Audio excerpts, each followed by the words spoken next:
오늘 우리에게 주시는 하나님의 말씀은 출애굽기 27장 1절에서 8절까지의 말씀입니다. 출애굽기 27장 1절에서 8절까지의 말씀을 교독하시고 마지막 절은 함께 합독하도록 하겠습니다. 너는 조각목으로 길이가 5규빗, 너비가 5규빗의 제단을 만들되 네모 반듯하게 하며 높이는 3규빗으로 하고 그 네 모퉁 위에 뿔을 만들되 그 뿔이 그것에 이어지게 하고 그 제단을 롯으로 싸고 재를 담는 통과 부삽과 대야와 고기 갈고리와 불 옮기는 그릇을 만들되 제단의 그릇을 다 놋으로 만들지며 제단을 위하여 놋으로 그물을 만들고 그 위에 네 모퉁이에 네 놋고리 넷을 만들고 그물은 제단 주의 가장자리 아래 곧 제단 절반에 오르게 할지며 또 그 제단을 위하여 채를 만들되 무로 만들고 놋으로 쌀지며 제단 양쪽 고리에 그 채를 꿰어 제단을 매게 할지며 제단은 널판으로 속이 비게 만들되 산에서 내게 보인 대로 그들이 만들게 하라. 아멘. 할렐루야. 오늘도 우리 예배 가운데 함께 하신 주님을 찬양합니다. 그리고 오늘도 예배를 통해서 우리를 권하신 주님의 십자가의 보혈의 은혜를 깨달음으로 주님 앞에 더 사랑과 경배를 드릴 수 있는 우리 모두가 되시길 예수님의 이름으로 축복합니다. 오늘은 놋제단에 대해서 은혜를 살펴보므로 은혜를 받고자 합니다. 우리가 이제 우리 그 전에는 성소에 대해서 지성소의 이야기를 하고 그리고 어제는 성소와 성막 그러니까를 감싸는 사랑의 띠 널판에 대해서 보고 이제 놋제단에 대해서 보려고 합니다. 그러니까 제단은 이 제물을 불로 태우는 기구인 것입니다. 그러니까 길이가 5규빗, 너비가 5규빗, 높이가 3규빗, 그러니까 한 규빗을 45cm에서 한 50cm 정도로 바라보면은 약 2.5m, 그러니까 정사각형으로 2.5m의 높이는 한 1.5m 정도 되는 정사각형, 그리고 네 규퉁이에 사각 네 규퉁이에 뿔이 이렇게 제단 뿔이 있고 그리고 이제 그 가운데는 고기 석쇠 모양으로 그물 모양으로 이렇게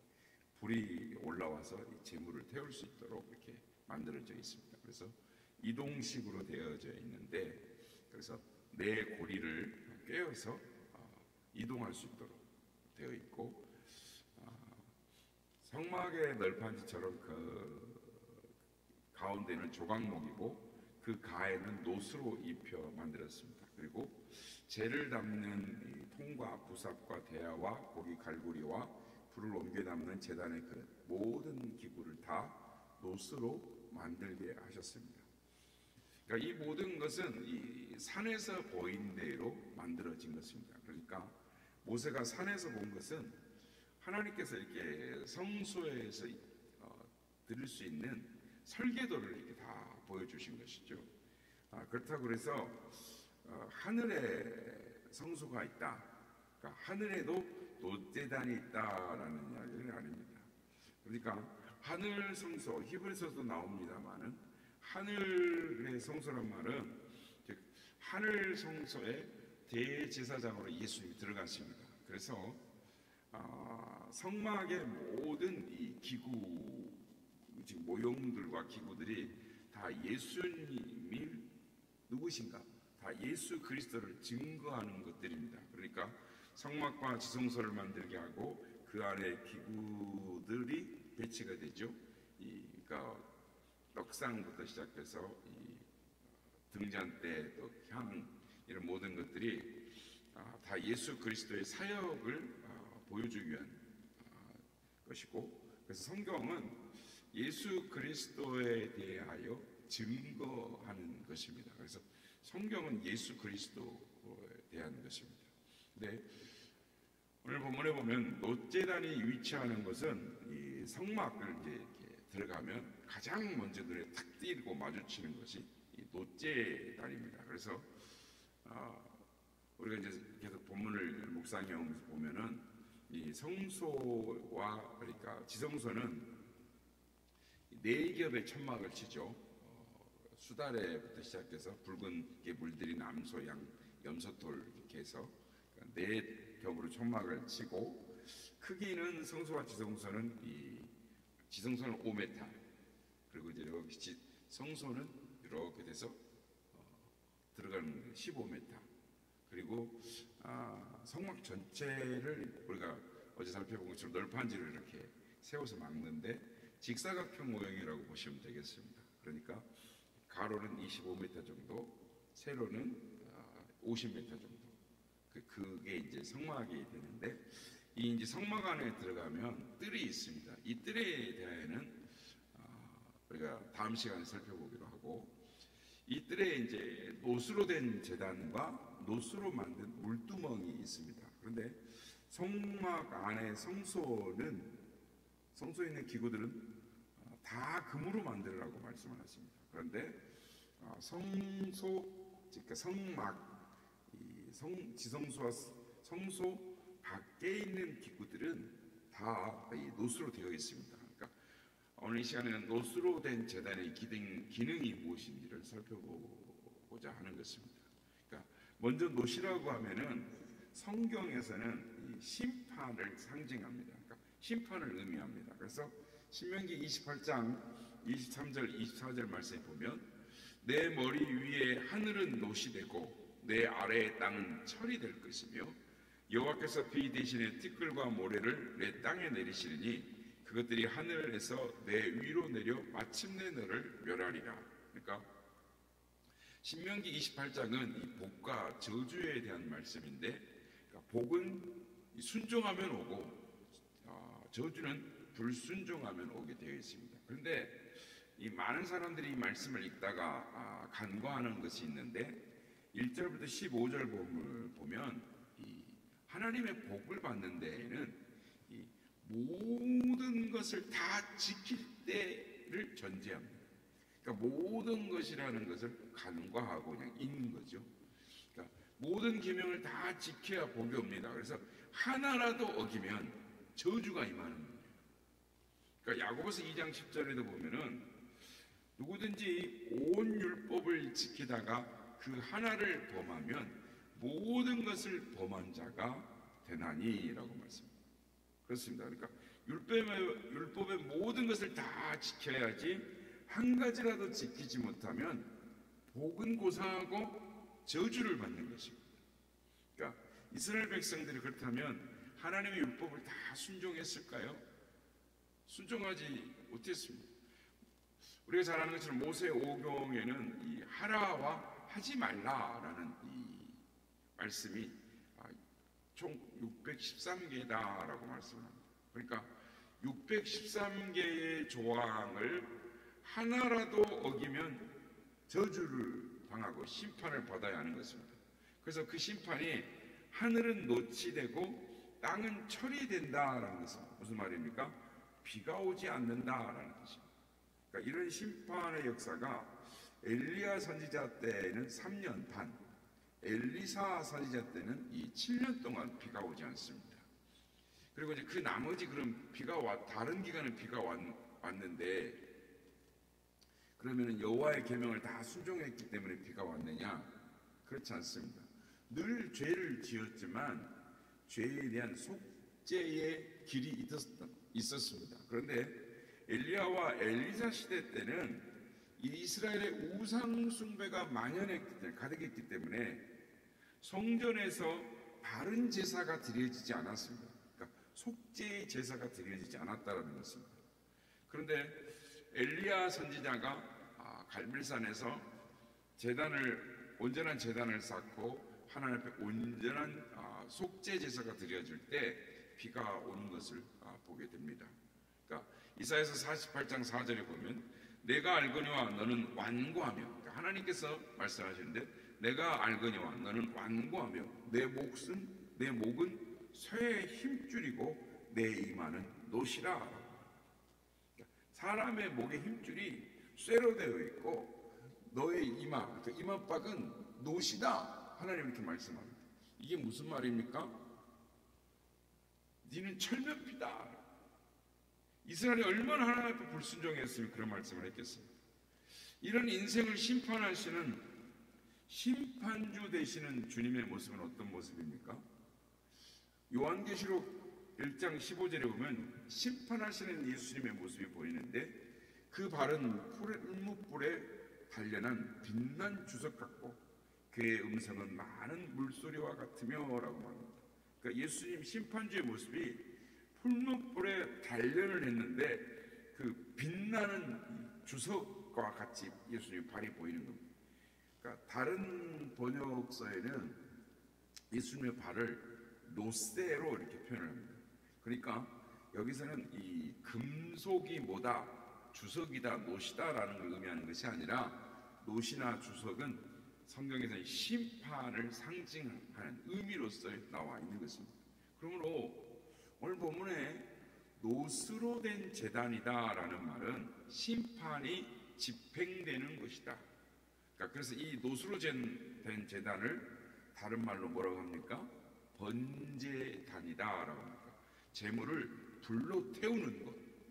재물이 심판받는데 불로 심판받는 것입니다. 그러니까 이스라엘 백성들이 그래서 성막에 들어가려면, 하나님 앞에 나아가려면 이 성막들이 나오는데 성막에 이 제단이 있고 이 제단을 거쳐 지나가야 되는데 이 제단에는 항상 불이 켜져 있습니다. 그래서 수시로 이 제단에 이 불로 태워지는 심판의 제사가 드려지고 있었습니다. 그러니까 번제죠. 그러므로 성막이라는 곳에 들어가려면 짐승의 막 울음소리가 들립니다. 죽지 않으려고 하는 공포에 질린 짐승들의 울음소리, 그리고 막 피냄새가 진동을 합니다. 그리고 고기 기름이 타는 냄새, 똥 냄새, 이런 도살장 냄새가 막 진동을 합니다. 그게 바로 번제단 앞에서 벌어지는 끔찍한 현장인 것입니다. 그런데 여러분, 왜 성막에 들어가는 처음 장소에 이런 이 제단을 설치가 되어 있어야 했을까요? 죄가 처리되지 않고는 주님 앞으로 성소로 나아갈 수가 없기 때문입니다. 그 속죄 역할을 제단에서, 즉 짐승의 피 흘림과 불의 태워짐의 심판이 이루어짐을 보여주시고, 하나님은 어떤 분이냐? 소멸하시는 분, 그러니까 불태워 없애는 분. 신명기 4장 24절에 보면 내 하나님 여호와는 소멸하는 불이시오 질투하는 하나님이십니다. 그러니까 죄악과 허물들, 그러니까 이스라엘 백성들이 하나님과 세운 언약을 만약에 어기게 되면 소멸하시는 불이신 하나님께서, 질투하시는 하나님께서 심판을 집행하실 수밖에 없다라는 말씀입니다. 그래서 하나님께서는 아브라함과 만나서 언약을 맺을 때도 불타는 풀무, 불타는 횃불 모양으로 앞으로 지나가시죠. 또 이 모세를 부르실 때도 이 가시떨기 나무에서 꺼지지 않는 불로 나타나시는 것입니다. 그러므로 이 제단에서 희생 제물이 불살라진다라는 것은 거룩하신 하나님, 그 하나님께서 이스라엘 백성들을 용납하실 때 그냥 용납이 되는 게 아니라 대신 심판을 당하는, 그 무엇인가 있을 때 속죄 제물을, 심판의 제물이 드려진 이후에 하나님 그 죄를 청산하시고 그리고 이스라엘 백성들을 용납하신다라는 것입니다. 레위기 9장 9절 10절에 보면 아론의 위임식이 나오는데 아론의 아들들이 그 피를 아론에게 가져오니 아론이 손가락으로 그 피를 제단 뿔에 그 피를 찍어 제단 뿔들에 바르고 그 피는 제단 밑에 쏟고 그 속죄제물의 기름과 콩팥과 간 거푸는 제단 위에 불사르니 여호와께서 모세에게 명령하심과 같았고 그 고기와 가죽은 진영 밖에서 불사르니라.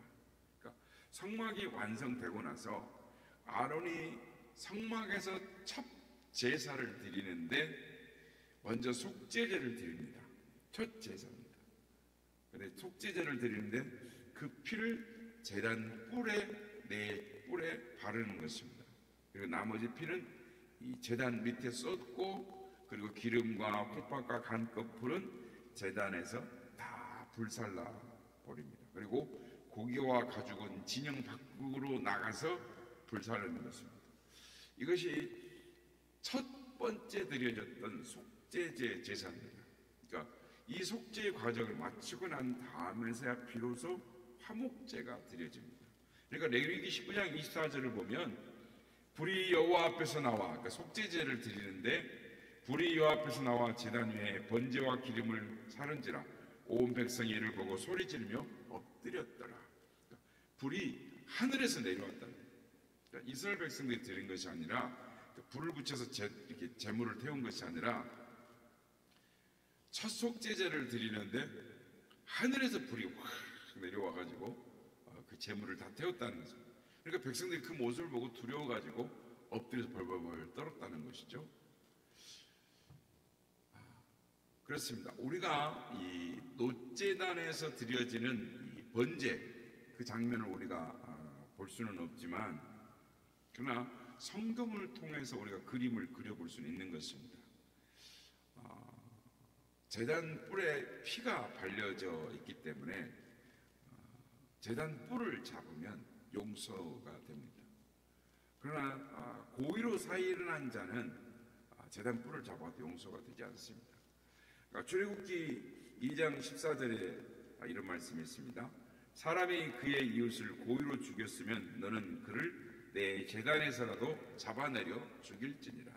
그러니까 고의로 살인한 사람은 도피죄, 그러니까 도피성에 들어간다든지 또는 성소 제단 뿔을 잡았다 할지라도 잡아내려서 고의로 죽였으면 잡아내려 죽이라는 것입니다.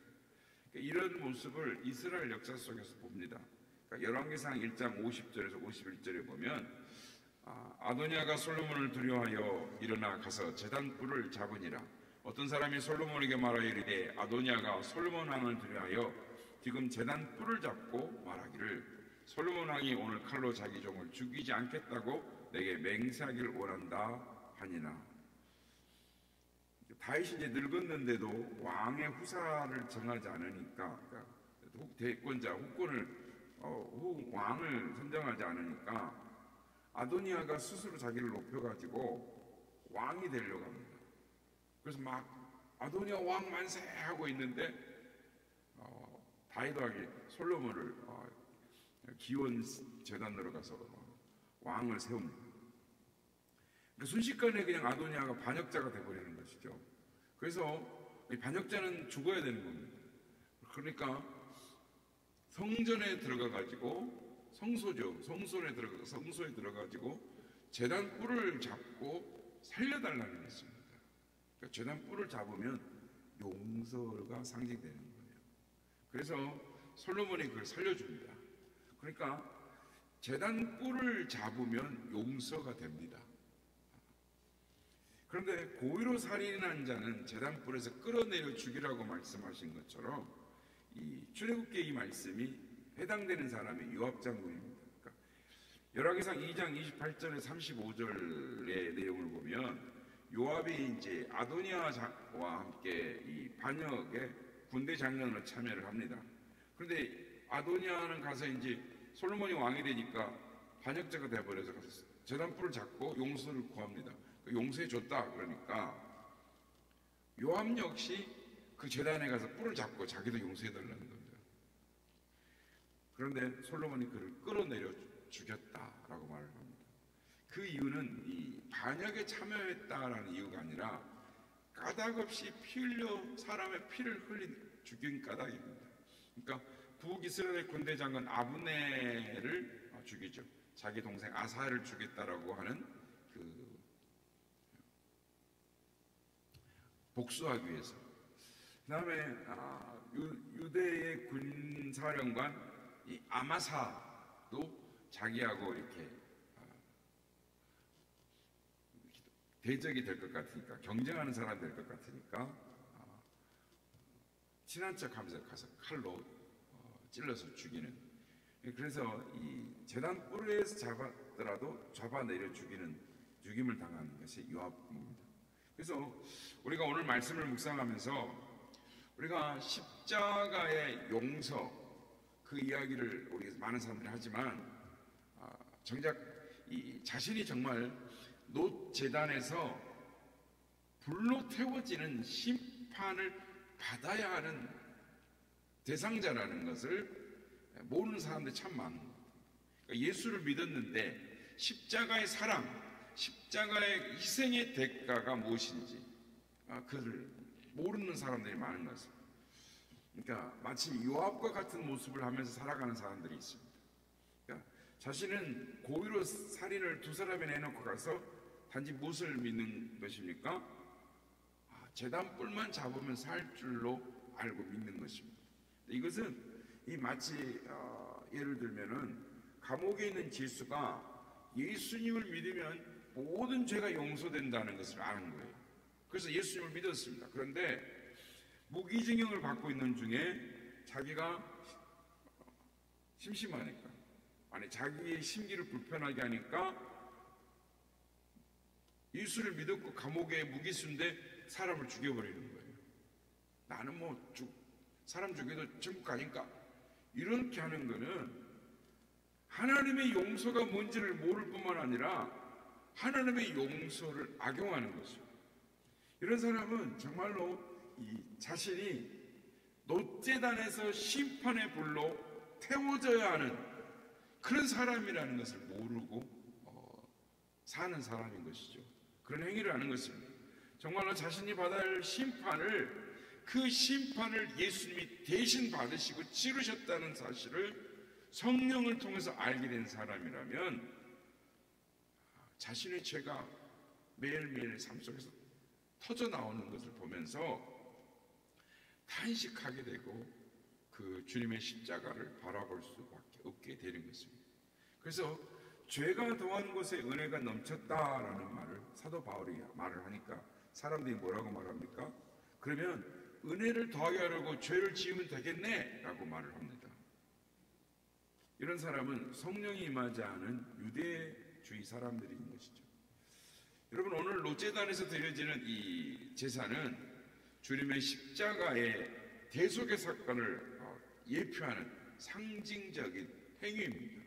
그래서 레위기 9장 11절에 보면 그 고기와 가죽은 진영 밖에서 불사르라 라고 말씀합니다. 그러니까 속죄제물의 피를 제단 뿔에 바르고 그 기름은 불에 살라지고 그 고기와 가죽은 진영 밖에 가서 불살라지는 것입니다. 여러분, 왜 첫 성막이 완성되고 첫 제사, 처음 제사를 이렇게 드리게 하셨을까요? 히브리서 13장 11절 12절을 보면 이것을 해석을 합니다. 이는 죄를 위한 짐승의 피는 대제사장이 가지고 성소에 들어가고 그 육체는 영문 밖에서 불사름이라. 그러므로 예수도 자기 피로서 백성을 거룩하게 하려고 성문 밖에서 고난을 받으셨느니라. 영문 밖에서 불살라진 그 희생제물이 바로 예수 그리스도시다라는 것입니다. 그래서 예수님께서 놋제단의 희생제물이 되심으로써 자신의 백성들의 죄를 직접 지고 우리의 죄를 사하시고 놋제단의 심판을 받으시고 우리가 하나님 앞에 용납되도록 하셨다라는 것입니다. 그래서 이 희생의 피가 뿌려진 성도라면 자기 죄를 알게 되고 예수님의 십자가의 공로가 무엇인지를 아는 것입니다. 우리가 그래서 하나님의 자녀로 선택받은 것은 그 피 핏뿌림을 받기 위해서 선택된 것입니다. 그래서 베드로전서 1장 1절 2절에는 예수 그리스도의 사도 베드로는 본도, 갈라디아, 갑바도기아, 아시아와 비두니아에 흩어진 나그네 곧 하나님 아버지의 미리 아심을 따라 성령의 거룩하게 하심으로 순종함과 예수 그리스도의 핏뿌림을 얻기 위하여 택하심을 받은 자들에게 편지하노니 은혜와 평강이 너희에게 더욱 많을지어다. 그러니까 성령의 거룩하게 하심으로 인하여 예수님의 핏뿌림을 받기 위하여 우리가 선택되어졌다. 그래서 핏뿌림을 입은 자들은 이제 은혜와 평강에 주님의 평강이 그 사람을 다스리는 것입니다. 그래서 더 이상 죄에 대하여 세상에 대하여 책망받지 않고 정죄당하지 않는, 그러나 우리가 가야 할 길이 있습니다. 그 길이 히브리서 13장 13절 이하에 나오는데, 그러즉 우리도 그의 치욕을 짊어지고 영문 밖으로 그에게 나아가자라고 말씀합니다. 오늘 많은 사람들이 영문 밖에 살기를 원합니다. 그러니까 서울 같으면 사대문 안에 살기를 원하고, 작은 도시 성읍들에 사는 사람들은 시내에 살기를 바라죠. 그러니까 그 성 안이라는 것은 가난한 자는 살지 못하는 것입니다. 그 사람들은 오늘도 성문, 자기들이 여기 성문이라고 여기는 것들을 쌓아가려고, 바벨을 쌓으려고 애를 씁니다. 그러니까 마치 가인처럼 자기 성을 쌓으려고 하는 것입니다. 그러나 핏뿌림을 입은 자들은, 예수 안에 있는 우리는 이 세상에 연구한 도성이 없는 줄 아는 것입니다.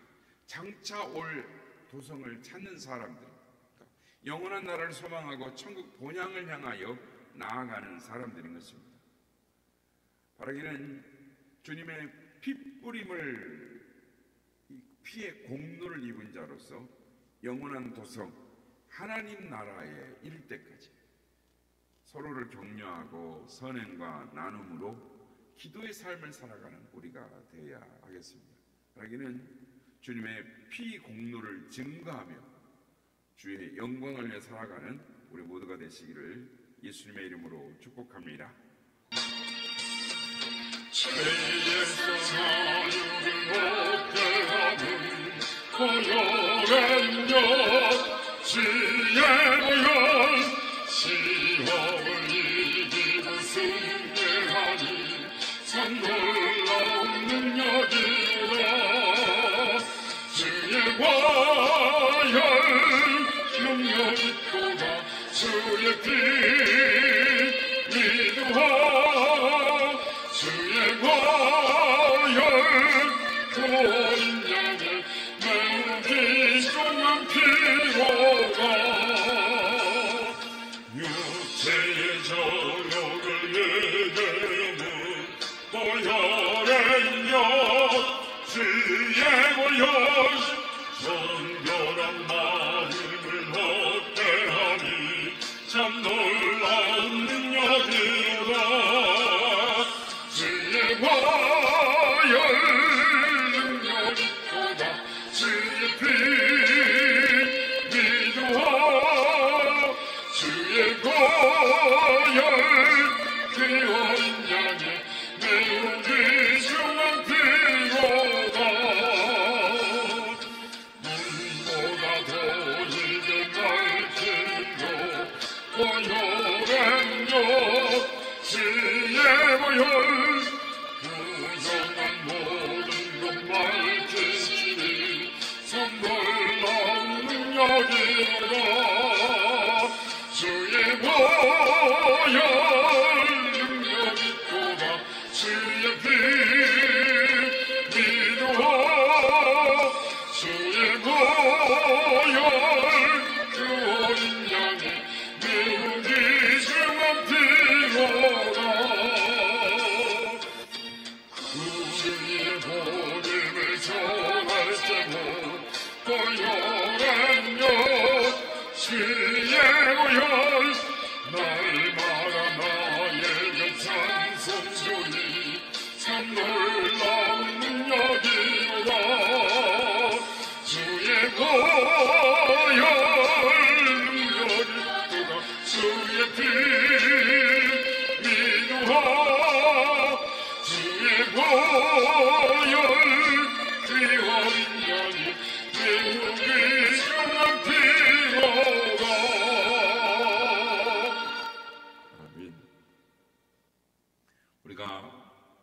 하나님의 용납하심을 받게 된 것은 제물 되신 어린 양 예수 그리스도의 피 뿌림 때문입니다.